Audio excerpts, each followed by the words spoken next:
সব সময় আল্লাহর কাছে এই দোয়াটা যেন আমরা করি, আল্লাহ কিয়ামতের দিন তুমি আমার হিসাব নিও না, আল্লাহ তুমি আমার বিচার বসিও না, আল্লাহ তুমি দয়া করে আমারে মাফ করে দিও।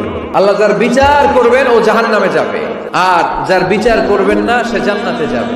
আল্লাহ যদি বিচার করে আর পাই টু পাই হিসাব নেয়, নামাজ পড়লি না কেন, রোজা রাখলি না কেন, মিথ্যা বললি কেন, খাদ্যে ভেজাল দিলি কেন, মাছে ফরমালিন দিলি কেন, যৌতুক খাইলি কেন, ঘুষ খাইলি কেন, উল্টাপাল্টা করলি কেন, জিনা করলি কেন, একটার পর একটা প্রশ্ন বানে যদি সেই ভয়ঙ্কর দিনে আল্লাহ আমাদেরকে জর্জরিত করে, আমাদের কোনো উত্তর আছে? সেদিন আমাদের বাঁচার কোনো উপায় আছে? তাই আমরা সবাই আল্লাহর কাছে দোয়া করবো, আল্লাহ কোনো বিচার টিচার মানি না, কোনো বিচার করতে পারবো না, দয়া করবা। কথা কয় না? কি করবে? এবার আওয়াজ করে বলেন, বিচার চান না দয়া চান? রোজ হাসরে হে আল্লাহ আমার করোনা বিচার, আল্লাহ করোনা বিচার।